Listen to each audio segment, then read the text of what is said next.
Hi, I'm Dan with Dan's Holloway, and if I don't like you, I fire you. I don't really mean it, but I kind of do at the same time though. But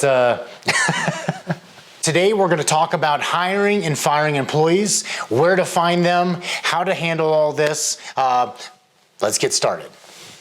So I use ADP as my payroll service, and with that, it comes with a hiring platform. I have access to like Indeed, ZipRecruiter, things like that, for free through the program itself. I've gone through different, mindsets when it comes to hiring and firing employees. I previously would go off of a hire fast and fire fast mentality, meaning, just get somebody in there, try them out, and then let them go if it's not really working out. I found a lot of problems in that, so I tried to adjust that, and I've been going off of the hire slow and fire fast. So what I found in the problems from previously of hiring fast, whether it's like starting someone the next day, starting someone very quickly, I've just noticed that people that are looking for jobs like that, essentially there's problems in general, right? People being late, people calling in, just inconsistent kind of workflow. That's the problems that I've found, and then I've had to get rid of them fairly quickly because I don't want to deal with those problems. If people are late all the time, get them gone. People are calling in all the time, get them gone. You just can't accept that stuff. I don't care how great of an employee they are. I don't care how long they've been with you. I don't care about any of that stuff. Those are problems that if we make exceptions for them, then all of a sudden it's going to ruin it for everybody else. So we just can't deal with that kind of stuff. Now, the change that we made was essentially hire slow. So what that means is I don't hire anybody without a 2-week notice. So if I hire them today, they're starting 2 weeks from now. That's essentially the way that things work. I try to always start it on a Monday, do my hiring process, let them know how it's going to work, let them know everything that's going to be there. I really try to do a couple of interviews. So I do a phone interview, get them on the phone, talk to them a little bit, see if I like them, set up a second interview to where we can have a face-to-face, and then essentially I'll pick out the best one from there. I don't hire anybody immediately. I don't let them know that they're hired or not hired from that point. I have to see everybody, give everybody the respect, and give everybody the opportunity for the job itself. Doesn't mean you can't have the one that you like the most, the one you think you're gonna hire, but you never know. All right. Now, everything in business is about consistency. Okay. You have to do things over and over again, the same way consistently. Whether it's advertising, whether it's finding employees. Okay.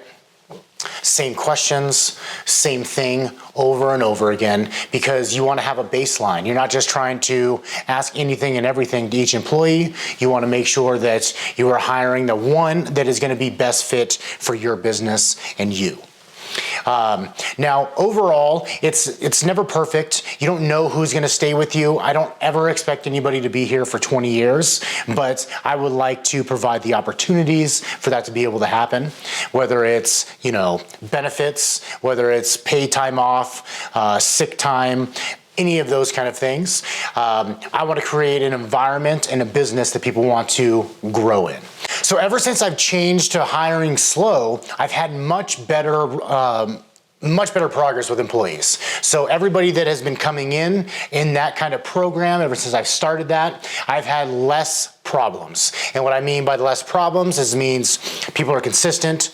They're not calling in all the time. They're not late all the time. They're there for a job and then they're doing it. Now, is it 100%?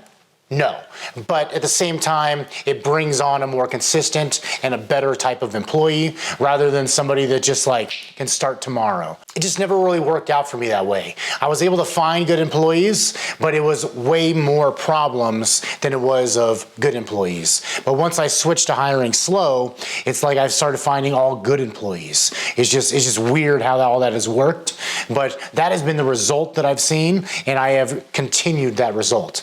Now, when it comes to firing people, That was a little bit tougher, because that was somewhere where we get into like employee rights and what does this mean? What does that mean? Did you give people opportunities to grow? Did you give chances? Did you write them up and let them know what the problems were?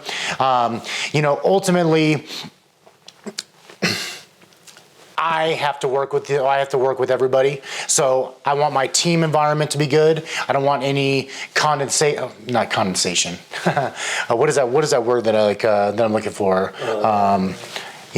Like you're undermining me almost, but it's like contradicting. Is that what it is? Yeah. You don't want contradictions in there, okay? You just want, ultimately you want a good workflow, okay? So if somebody's calling in all the time, if somebody's sick all the time, if somebody's late all the time, you let them know, and if they don't fix it, you let them go. It's very easy. It's just that it's hard because, where's the livelihood of some people, like it's their paycheck is coming through us. But ultimately, that's not our problem anymore. Essentially, their life and how they conduct themselves is their problem, and they have to obviously accept the consequences that come with providing those problems. And then another question is for somebody who's watching this, small business owner, whoever it may be,